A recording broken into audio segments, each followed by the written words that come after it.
Bienvenidos a Parte del Arte y hoy con un artista que además tiene una faceta política, podemos decir, o inconveniente para mucha gente.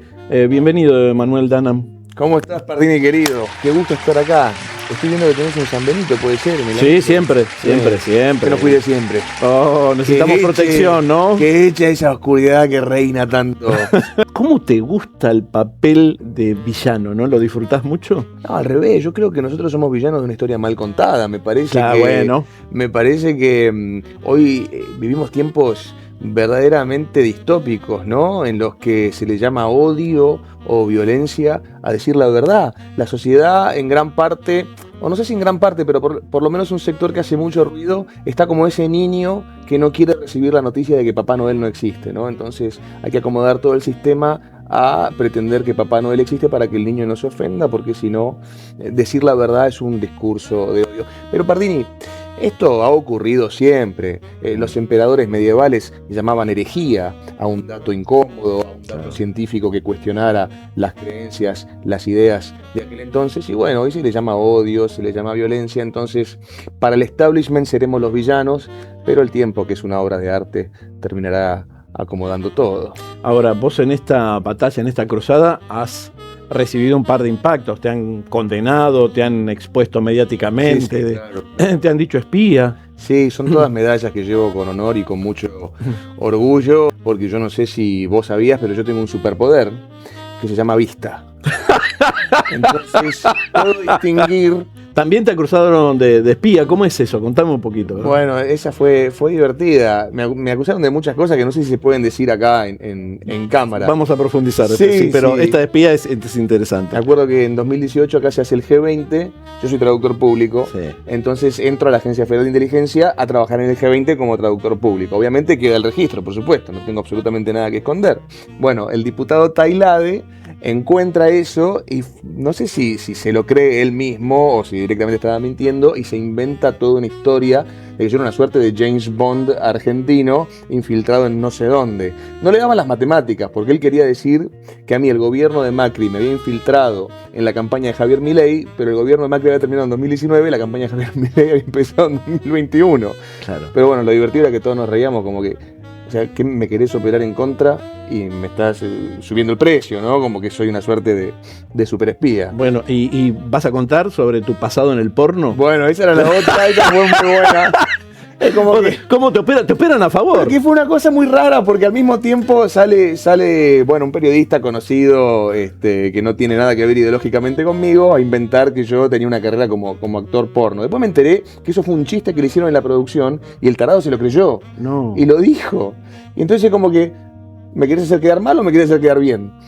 No sé, de repente era un James Bond al que le pagaban por sexo. Sí, ¿no? Qué cosa impresionante. Qué mal que la estaba pasando. ¿Y esto tuvo repercusión afuera? ¿Te llamaron como para consultarte este tipo de cosas? Porque ya, digamos, trascendiste fronteras. Ya tenés... Sí, pero lo que trasciende no son los chiquitajes. Lo que trasciende siempre es obviamente lo que se llama batalla cultural, las posturas ideológicas que uno tiene, y también tienen bien presente en toda la región. Bueno, he llegado a Hungría a dar una charla, y tienen bien presente que las personas que quizás dicen verdades que son incómodas para lo establecido, para el status quo, para todo este gran negocio que se ha hecho a partir de ideas políticas que supuestamente son progresistas, que de progreso no tienen nada, saben que eso va a conllevar una persecución para aquel que divulgue este tipo de ideas. Entonces, la única vez que, por ejemplo, me quisieron carpetear, entre muchas comillas, una de las causas que me habían fabricado, terminó en humillación para la persona que quiso traer eso al debate, porque lo cierto es que, por ejemplo, en esta causa que me fabrican Amnistía Internacional y Marina Abiuso, ellos lo que buscaban era el título en los portales que dijeran que yo había sido condenado por violencia de género. Eso nunca pasó, nunca llegó la condena, la causa se cayó porque, además, cuando Abiuso ya consigue los titulares, deja de ir a la fiscalía. Entonces, claro, fue muy fácil también para mí rebatir eso, porque cuando intentaron poner eso en la mesa de debate, que yo había sido supuestamente condenado por violento, uno simplemente lo que tiene que hacer es mostrar su certificado de antecedentes penales y se termina cualquier tipo de de discusión. Entonces no trascienden tanto las mentiras o los contraataques de aquellos que ven sus intereses puestos en juego, sino lo que uno dice. Y yo creo que por eso siempre hay que ir al frente. Hay que ir al frente. Juan Pablo II decía, hay que seguir diciendo la verdad por más que volvamos a ser solamente 12. Fuerte. Igual, esto que decís también conlleva un tema que cuando hablas o cuando accionás en la vida, te tenés que cuidar mucho más que antes, porque estás permanentemente en la mira a ver qué te encuentran, ¿no? Más allá de que te pueden inventar, porque la mentira se puede caer rápido, pero si te encuentran algo o alguna discusión, que decís una palabra de más, te hacen hincapié en eso. Bueno, me van a encontrar alguna discusión en la que digo alguna palabra de más, me fui de boca, alguna habrá publicado una foto íntima, pero realmente ¿qué me pueden encontrar? No le he robado a nadie, no he matado a nadie, no... qué sé yo, me podrán encontrar cosas razonables, lógicas. ¿Me fui de boca alguna vez? ¿Quién no? Porque hay que terminar con la hipocresía también. ¿Quién no se ha ido de boca? ¿Quién no se ha peleado? ¿Quién no ha dicho una mala palabra, un insulto? Bueno, qué sé yo, de ahí a inventar que soy un violento, a usar los recursos de la justicia en un país en el que matan a los laburantes, a las mujeres, secuestran niños para trata de personas, usar los recursos de la justicia para perseguirme a mí o a cualquier comunicador independiente que diga algo que atenta contra determinado kiosco del Estado, hay un umbral gigante, ¿no? Hablaste del kiosco del Estado. A mí me costaba mucho creer que había fines políticos y económicos atrás de esta estructura. Después me di cuenta que los hay y son enormes. Enormes. Y no solo acá, digamos, es mundial. Bueno, lo que pasa es que si vos te pones a pensar, vos recién me decías, trascendiste fronteras, claro, pero no es que yo trascendí fronteras porque yo sea especial. La realidad es que en toda la región nuestra, te diría en todo el continente y en gran parte del hemisferio occidental, por eso también hemos llegado algunos a cruzar el Atlántico para dar charlas, conferencias o formar parte de paneles en Europa, digamos, es una palabra que usaba el Papa Francisco, estamos colonizados. Ideológicamente estamos colonizados. Occidente, o gran parte de Occidente, ha sido colonizada porque todas estas políticas que nosotros tenemos, tanto aquí como en cualquier país que podamos mencionar de Hispanoamérica, no han salido ni de movimientos locales, ni de políticos a los que hemos votado, vienen de organismos como la Organización de los Estados Americanos, la Corte Interamericana de Derechos Humanos, la propia ONU, un grupo de parásitos que deciden qué es un derecho y qué no lo es. Y resulta que lo que es negocio es un derecho. ¿Por qué digo lo que es negocio? Porque cuando vos enarbolás las banderas del feminismo, de la diversidad sexual, haciéndole creer a determinado sector de la sociedad que estás peleando por ello, pero en realidad lo que estás haciendo es fabricando kioscos estatales, el dinero que recaudás es inmenso. ¿Cómo? Vos tenés ministerios de la diversidad, ministerios de la mujer, hasta el día de hoy funcionando. Incluso han quitado el Ministerio de la Mujer, Género y Diversidad a nivel nacional, ¿cierto? Pero lo cierto es que todas esas políticas siguen bien firmes. Tenemos perspectiva de género en la justicia, tenemos ley de identidad de género, tenemos educación sexual integral completamente ideologizada, la vigente desde el gobierno de Alberto Fernández, tenemos ley de cupo femenino, ley de cupo travesti trans, tenemos cursos de género, talleres de construcción de masculinidades, un sinfín de estupideces en todas las instituciones, regadas por todas las instituciones, que suponen un gran robo a mano armada por parte del Estado. ¿Y por qué es un robo? Y porque, por ejemplo, haber invertido, gastado, dilapidado, mejor dicho, millones y millones o miles de millones en políticas que suponen pintar un banco de rojo o implementar el lenguaje inclusivo en un manual, no va a hacer que el hombre violento deje de golpear a su mujer o que un asesino deje de cometer un crimen contra una mujer. Nos han robado y ellos son bien conscientes de que nos han robado. Por supuesto que la casta política sabe que no existen las personas no binarias. Lo que pasa es que fabricar un documento no binario nos cuesta a nosotros los argentinos miles de millones de pesos, que andás a ver cuántos de esos van a la reforma del RENAPER, del ANSES o de lo que sea, y cuántos van a los bolsillos de los políticos, ¿no? Y si ellos son conscientes, también son conscientes de lo que hay que hacer bien, ¿no? Pero por supuesto. Y entonces, ¿por qué no lo hacen? Es negocio hacer las cosas mal. Cualquier persona, si vos le haces una pregunta, yo te pregunto a vos. Sí. ¿Preferís romperte el lomo trabajando para ganar una torta de plata? ¿O preferís encontrártela sin hacer nada? Y la verdad que sería lindo encontrarse una un torta. poquito, una ayuda. ¿No? ¿no? Honestamente, digo, que te la encontrás ahí por la calle y nadie la reclama, ¿no? Bueno, a estos tipos les está pasando algo, pero sin el elemento de transparencia. A ver, vos tenés la posibilidad de realmente ponerte a investigar, y no digo que no haya fiscales, jueces que realmente cumplen con su trabajo, por supuesto que sí. Ahora, vos tenés la posibilidad de ponerte a investigar asesinos, criminales, narcotraficantes, con todo el peligro que eso conlleva. Hacer un trabajo judicial verdaderamente importante, o podés simplemente aprovechar que hoy existe una fiscalía especializada en género, y cuando viene un tipo denunciado falsamente, tu único trabajo es decirle: mirá, pedí probation porque si no te declarás culpable, por más que seas inocente, te van a condenar igual, porque el negocio es condenarte. Eso está pasando hoy en la justicia. Sí, Esto claro. me lo ha contado una senadora provincial, no Sí, es que sí. me lo estoy inventando, y lo he vivido en carne propia. Lo has vivido en carne propia, y conozco mucha gente, porque trabajo con muchos hombres inocentes que lo han vivido en carne propia. Pero claro, tenés una fiscalía especializada en género, tenés una fiscalía especializada en discriminación, tenés un juzgado especializado en género, tenés un juzgado especializado en discriminación, tenés un área especializada en no sé qué, un patrullero que lo pintan de color violeta, anda a saber cuánto sale la pinturita violeta, especializado en las mujeres, en qué sé yo. Entonces el negocio es enorme. Es mucho más negocio no trabajar y robarle al pueblo argentino para estos parásitos, ¿no?, que realmente ponerse a trabajar en lo que hay que trabajar. No hay nadie resolviendo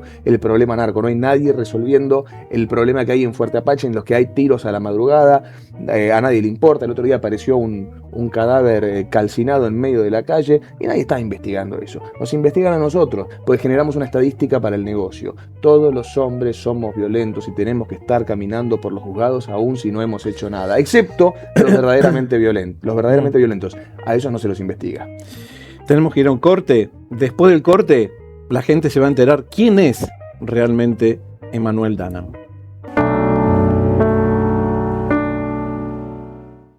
Seguimos en Parte del Arte con Emanuel Danam, y yo quiero saber cuándo nace Emanuel Danam, porque ese no es tu nombre de nacimiento. No es mi nombre de nacimiento. ¿En qué momento naces? Porque sos músico.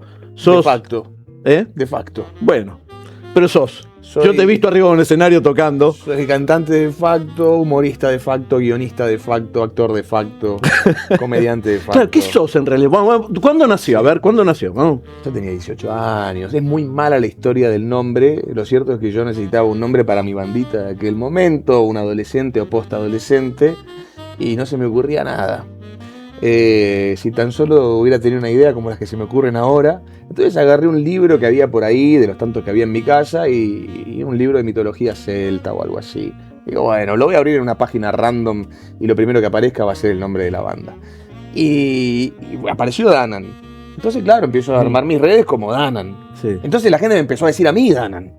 Porque de pronto, sí, cada tanto hacía una canción, pero cada tanto hacía un sketch, y cada tanto simplemente salía a hablar. Entonces no era el canal de una banda, era el canal de lo que hoy llaman influencer, ¿no? Sí. Un productor de contenido. Y bueno, me quedó Danan. Pero no queda bien Manuel Danan. Entonces ahí le puse Manuel, porque quedaba Más cool, quedaba claro. más claro. Y después dije, bueno, qué sé yo. Pegó, porque lo cierto es que pegó el nombre. ¿Y en qué momento se transforma en el Emanuel, o empieza a transformarse en el Emanuel que conocemos hoy, ¿no? Ese tipo que frontman que va no solo en una banda, sino pone la cara y recibe los golpes. Sí, yo creo que fue un momento en el que el mundo llegó a ese lugar, a ese momento que fue advertido por Gilbert Chesterton, ¿no? Cuando Gilbert Chesterton hace tanto dijo: llegará el momento en el que será necesario desenvainar una espada para afirmar que el pasto es verde. Y yo veía que estábamos a punto de tener que desenvainar una espada para afirmar que el pasto es verde. Te estoy hablando hace una década atrás. Yo ya hacía contenido, obviamente, desde antes, pero se empezó a volver viral cuando aproximadamente por 2015, 2016, yo empezaba a cuestionar todas estas políticas que me querían hacer creer que matar a un niño por nacer era un derecho, que tenía más que ver con la vida que con la muerte, cuando veía que independientemente del debate sobre la legalidad del aborto, que llamen, que nieguen la condición de ser humano de una persona que está gestándose en un vientre, me recordaba a la negación de humanidad en un esclavo, en un judío, en un eslavo. Y dije, pero no puede ser que nadie esté diciendo esto. Claro, en aquel entonces la monopolización de la opinión estaba en los medios tradicionales, en los medios hegemónicos, claro, que decían todo lo mismo. De hecho, cuestionar las políticas identitarias, cuestionar que una ley o un debate se base en algo tan subjetivo como la autopercepción de una persona, en aquel momento era mala palabra. Hoy se puede debatir, pero en aquel momento era un santo oficio, una santa inquisición que nos miraba a todos como herejes. Y entonces yo era una de las pocas voces que decía, che, muchacho, perdónenme, pero yo sé distinguir entre la vida y la muerte, entre una persona y algo que no es una persona, un hombre y una mujer, cosas tan simples como esas. Lo mismo respecto de aquel encierro durante la pandemia, todas las medidas que se tomaron. Yo fui una de las pocas voces que salió a decir, muchachos, si nos encerramos todos, los problemas de salud mental van a incrementar a lo loco. Dicho y hecho, hoy te pones a ver las estadísticas de problemas de salud mental en la Argentina, se dispararon en 2020. Y muchos chicos. Pero por supuesto, causa principal de muertes en adolescentes hoy es el suicidio. Bueno, es sentido común. ¿Cómo el hecho de encerrarte enfrente de una pantalla que te va a decir todo el tiempo malas noticias, se muere la gente, generándote un estrés terrible, sedentarismo puro y delivery, te va a ayudar en la salud para que te cuide de una, no quiero decir de una gripe para no ofender a nadie, pero de algo que me parece que se podría haber cuidado. Sí, se podría haber cuidado de otra manera.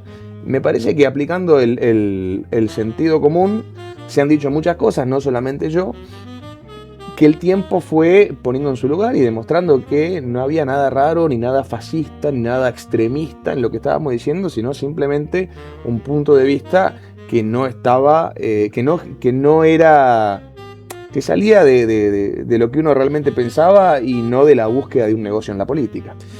Para llegar a donde estás hoy, empezaste siendo chico, como todos. Sí. ¿Cómo eras de chico? Era un poco más callado que ahora. ¿Sí? ¿Eras tímido? ¿Retraído? Sí, era bastante tímido de pibe. No tanto capaz no sé, no tanto en mi adolescencia. Era más calladito de pibito. Sí, 6, 7 años, ¿cómo eras? ¿Te acordás? ¿Qué te gustaba hacer? ¿Qué querías hacer cuando fueras grande? Me gustaba dibujar, me acuerdo. Pero era un pibe bastante callado. Y después, en la adolescencia, ya viste que uno se va formando, va empezando a generar un círculo de amigos, de los cuales algunos terminan durando hasta toda la vida. Ahí ya era una parte de lo que soy ahora. Ya me gustaba el humor, me gustaba el rock and roll, me gustaba cuestionar las cosas, me gustaba romper la bola. Molesto. Sí, sobre todo, viste, en el colegio, no me gustaba, los profesores me parecían unos nabos, viste, pobres porque han tenido que lidiar conmigo. Sí. ¿Alguno te entendió? No, me entendieron después. Cuando un día uno que me odiaba, y uno me dijo, vos fuiste uno de mis mejores alumnos. ¿De dónde? Me lo habías dicho antes, claro. ¿De dónde era uno de mis mejores alumnos? Me cagaba siempre, escuchame. Pero no, después también uno se va formando, ¿no? Viste, sobre todo los hombres que hacemos clic a los 30, a los 35, a los 40 y no sé cuántas veces más. Ahora digo 42. Así que vamos a ver. Y te espero a los 50. Te espero a los 50, sí. Hay que ver qué pasa a los 45. ¿Y tenés miedo a la muerte? No, ni a palo. No. A todo no llega. Sí, bueno, pero es absurdo tenerle miedo a lo inevitable. Si te va a pasar igual. Sí, eso seguro. Miedo le tengo a no entrar al cielo, ¿me entendés? Por eso trato de hacer la cosa bien. Morirte te vas a morir. Ahora, vos podés entrar o no entrar al cielo, Pardini. Sí. Y a eso sí le tengo miedo. ¿Viste? El día del juicio decir, ¿qué hiciste? Mira, me la jugué por esto. ¿Me la jugué lo suficiente o no me la jugué lo suficiente? Eso es a lo único que le tengo miedo. a saber si me la estoy jugando lo suficiente. Y el día del juicio, cuando lo veas al Barba, y ponele, ve los antecedentes, Sí. te escucha, Sí. dice, ok, pasa, ¿a quién te vas a encontrar allá? Y a todos los que extrañamos en este plano, me imagino. Pero te voy a contar algo que me pasó con el Barba. Esta es la razón por la cual yo me vuelvo a practicar el catolicismo. Yo me crío en la fe católica, pero como soy un tipo sumamente racional, viste, me desentiendo de los dogmas y empiezo a buscar al Creador a través de la razón. Buscar otras respuestas. Buscar otra respuesta, me gusta mucho la filosofía de Baruch Spinoza, la concepción que podía tener Albert Einstein, y encontré, o sea, no encuentro racional el hecho de que un universo inteligible careciera de la creación de una fuerza inteligente. Hasta que me arman la última causa que me armaron, que es la que te conté hace un rato, Abiuso con Amnistía Internacional, Sí. el fiscal Juan Pablo Anduesa, todos comiendo del mismo kiosco. Viste, yo en un momento digo, loco, tirame un centro, ¿me entendés? Sí, Tirame un sí, centro, conozco esa sensación. Soy un tipo solo, o sea, Contra una organización, sí, contra contra muchos. un sistema roto, además, Sí. ¿me entendés? Y yo Sí. no tengo atrás ni a una empresa, ni a un político, ni Aparte al hablas poder y no de te ningún escuchan. tipo. Y no, por supuesto, sos Mm. una voz gritando en el desierto. Entonces digo, viejo, tirame un centro, ¿me entendés? Sí. Y de la cantidad infinita que a vos también te pasará, que recibimos por parte de la gente, el cariño, los mensajes que uno encuentra en sus redes sociales, no sé cómo abro la bandeja de entrada de mi Instagram y imagínate la cantidad de mensajes, encuentro uno del padre de Lucio Dupuy. Él Wow. sabía que uno de mis cruces fuertes con Abiuso había sido porque yo denuncié públicamente que cuando salió a la luz la ideología de las asesinas de este chiquito, ella metió el tema, siendo editora de género de un multimedio colosal, metió el tema abajo de la alfombra. Y me escribe el padre de Lucio, Cristian Dupuy. Y me manda un mensaje muy fuerte de apoyo. Y ahí es cuando, viste, si lo tengo que poner en un gráfico, en una postal, es como mirar al lado tuyo y ver las huellas de alguien más caminando con vos. Mm. Y dije, no, ni un paso atrás. Ni un paso atrás. Ahí es cuando dije, Dios está conmigo. Ni un paso atrás. Es así, mi amigo. Fuerte, fuerte. Yo creo que debe haber sido una de las cosas más fuertes que me ha pasado en la vida. Y por eso vuelvo a abrazar la fe católica, ¿no? La iglesia de Cristo Jesús. Quien para mí es Dios. Entonces, ese fue un momento en el que digo, bueno, esto es ya más que una batalla cultural, es como decía mi querido amigo Ricardo Iorio, a quien seguramente me encuentre allí. Es una guerra, palabras de él, es una guerra entre los que son buenos y los que no son buenos. Así de simple. Es así. Emanuel, Guille querido, un placer no, enorme. por favor, enorme. Gracias. Es un placer mío y gracias por invitarme. Y a ustedes los encuentro la próxima semana aquí en Parte del Arte.